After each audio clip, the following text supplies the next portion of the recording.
கிறிஸ்துவுக்குள் பிரியமானவர்களுக்கு ஆண்டவராகிய இயேசு கிறிஸ்துவுடைய இனிய நாமத்தினாலே வாழ்த்துக்கள்.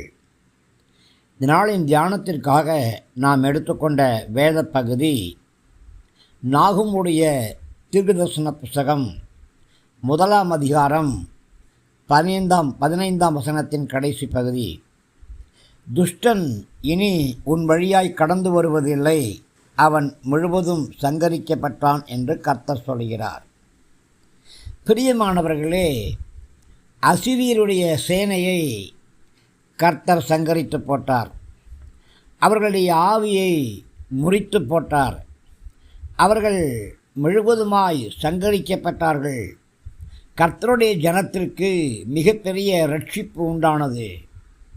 ரட்சிப்பின் நற்செய்தி தேசம் முழுவதும் அறிவிக்கப்படும். ஜனங்கள் சந்தோஷமாய் தங்கள் விடுதலையின் நற்செய்தியை கேட்பார்கள்.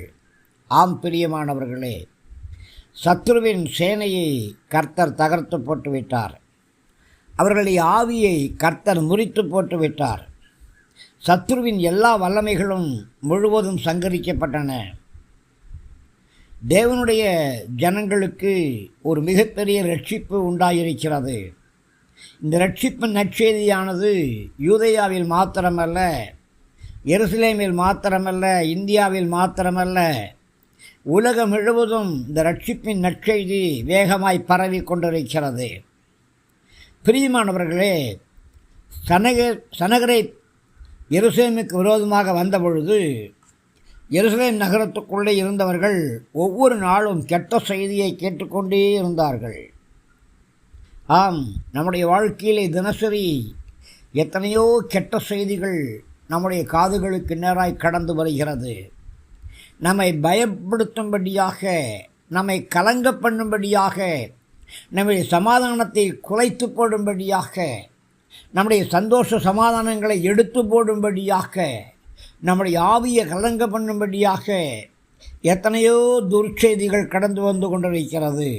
ஆனாலும் பிரியமானவர்களே, உங்களுக்கு நல்ல ஒரு வார்த்தை உண்டு. நீங்கள் விடுதலையின் நற்செய்தியை கேட்டிருக்கிறீர்கள். இதோ சமாதானத்தை கூறுகிற சுவிசேஷனுடைய கால்கள் மலைகளின் மேலே வருகிறது என்று கர்த்தர் சொல்கிறார். பிரியமானவர்களே, நற்செய்தியை சுமந்து செல்லக்கூடியவன் மலைகளின் மேலே வேகமாக நடந்து வருகிறான். அவன் நற்செய்தியை சொல்லும்படியாக கடந்து வருகிறான். இதுவரையிலே கெட்ட செய்தியை கேட்டு நீங்கள் ஆவியிலே கலங்கியிருக்கிறீர்களா? ஒரு நல்ல செய்தி உங்களுக்கு நேராக கடந்து வருகிறது. உங்களை மகிழ்ச்சிப்படுத்தக்கூடிய செய்தி, உங்களுக்கு விடுதலையை தரக்கூடிய செய்தி, உங்களுடைய உள்ளத்தை கழிவுற வைக்கக்கூடிய ஒரு நல்ல செய்தி உங்களுக்கு நேராக கடந்து வந்து கொண்டிருக்கிறது. அது சமாதானத்தின் செய்தியாக இருக்கிறது. அது வெற்றியின் செய்தியாக இருக்கிறது.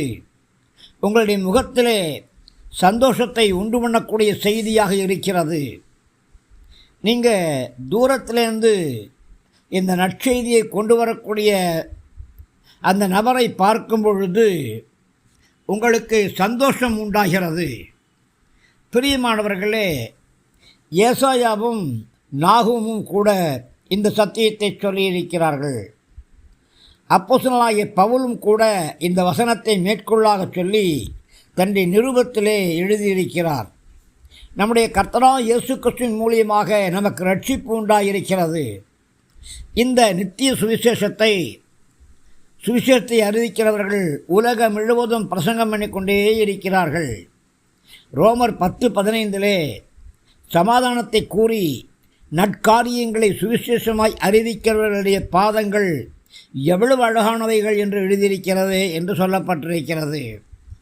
பிரியமானவர்களே, நீங்கள் தேவனுடைய ஊழியத்தை செய்ய விரும்புகிறீர்களா? நல்ல காரியங்களை சொல்லுங்கள். சிலுவையின் வழியாக வரக்கூடிய விடுதலையை சொல்லுங்கள். சிலுவையின் வழியாக வரக்கூடிய ரட்சிப்பை சொல்லுங்கள். இயேசு கிறிஸ்துவின் மூலியமாக வரக்கூடிய மீட்பை சொல்லுங்கள். இனி வரக்கூடிய தேவனுடைய ராஜ்யத்தை குறித்து பேசுங்கள். இதுதான் கெட்டுப்போகிற ஒவ்வொரு ஆத்துமாக்களுக்கும் நல்ல செய்தியாக இருக்கிறது.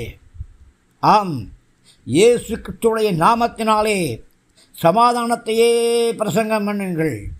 என்னுடைய சமாதானத்தை வைத்து போகிறேன், உலகம் தருகிற பிரகாரமாக அல்ல, என்னுடைய சமாதானத்தையே உங்களுக்கு கொடுக்கிறேன் என்று சொன்னார் இல்லையா? உலகம் உங்களுடைய இருதயம் கலங்காதிருப்பதாக, தேவனிடத்திலே விசுவாசமாயிருங்கள், என்னிடத்திலேயும் விசுவாசமாயிருங்கள் என்று சொன்னார் இல்லையா?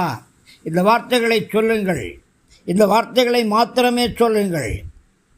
அசீரிய ராஜாவுடைய சேனை எருசலேமை முற்றுகை போட்ட பொழுது நகரத்திலே பண்டிகைகள் ஆசரிப்பது நின்று போயிற்று. தேவாலயத்திலே கர்த்தரை ஆராதிப்பதையும் நிறுத்திவிட்டார்கள், பொருத்தனை செய்யக்கூடியதை நிறுத்திவிட்டார்கள். பிரியமானவர்களே, இன்றைக்கு உலகத்தின் இறுதியாகிய பிசாசு நெருக்குகிறபடியினாலே அநேகர் கர்த்தரை ஆராதிப்பதை நிறுத்திவிட்டார்கள். கர்த்தருக்கென்று செலுத்தக்கூடிய காரியங்களை நிறுத்திவிட்டார்கள். கர்த்தருடைய பண்டிகைகளை ஆசரிப்பதை நிறுத்திவிட்டார்கள்.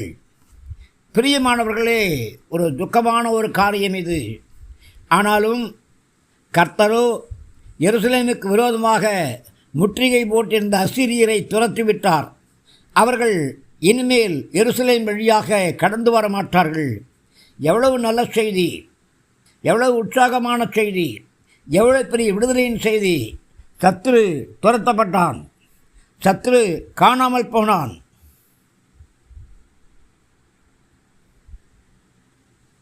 இனி அவன் உங்களுடைய எல்லைகளுக்குள்ளே வர முடியாது. உங்களுடைய எல்லைகள் முழுவதும் அக்னியினாலே முத்திரை போடப்பட்டிருக்கிறது. இயேசு கிறிஸ்துவோட இரத்தத்தினாலே உங்களுடைய வீடு, உங்களுடைய வியாபார ஸ்தலங்கள், உங்களுடைய வணிக ஸ்தாபனங்கள் என்னுமாக உங்களுடைய திருச்சபை இயேசு கிறிஸ்துவோடைய இரத்தத்தினாலே முத்திரை போடப்பட்டிருக்கிறது. இனி சத்துரு உங்கள் எல்லைகளிலே வர முடியாது. ஆகையினாலே யூதாவே, உன் பண்டிகை ஆசரி, உன் பொருத்தனைகளை செலுத்து என்று கர்த்தர் சொல்கிறார். பிரியமானவர்களே, இது உங்களுக்கு சமாதானத்தின் காலம். மறுபடியும் நீங்கள் சபை கூடி கர்த்தரை ஆராதிக்கக்கூடிய காலம், பண்டிகைகளை ஆசரிக்கக்கூடிய காலம், கர்த்தருக்கென்று பொருத்தனைகளை செலுத்தக்கூடிய காலம். என்ன காலம்? கர்த்தர் உங்களை சத்துருடைய கையிலிருந்து விடுதலை பண்ணியிருக்கிறார். நீங்கள் விடுதலை பெற்றுக்கொண்ட ஜனம். கர்த்தர் உங்களுக்கு செய்த நன்மைகளை நினைத்து கர்த்தருக்கு பொருத்தனைகளை செலுத்தி அவரை நன்றியோடு துதியுங்கள். நாகம் 1:15 சமாதானத்தை கூறுகிற சுவிசேஷனுடைய கால்கள் என்று இந்த சத்தியத்தை ஏசாயாவும் சொல்லியிருக்கிறார். பிரியமானவர்களே, ஏசாயா 52:7 1000 வருஷ அரசாட்சி காலத்திலே ஊழியம் செய்கிற சுவிசேஷருடைய கால்கள் இந்த வாக்கியம் குறிப்பிடுகிறது. பிரியமானவர்களே, கர்த்தர் சத்துருவின் எல்லா கட்டுகளையும் அறுத்து ஒரு விடுதலையை உங்களுக்கு கொடுத்திருக்கிறார். அதற்காக நீங்கள் கர்த்தருக்கு துதியும் ஸ்தோத்திரமும் ஏறிடுங்கள். துஷ்டர்கள் இனி உங்கள் வழியாக கடந்து வரவே மாட்டாங்க. அவர்களுடைய வல்லமைகள் எல்லாம் முறிக்கப்பட்டு போயிற்று. சபை கூடி கர்த்தர் ஆராதனை செய்யுங்க, கர்த்தருக்கு செய்ய வேண்டிய காரியங்களை செய்யுங்க. நீங்கள் நேர்ந்து கொண்ட பொருத்தனைகளை தாமதம் இல்லாமல் திருச்சபையிலே நிறைவேற்றுங்க. கர்த்தருடைய கிருபை உங்களை பாதுகாத்து வழிநடத்துவதாக. ஆமேன், ஆமேன்.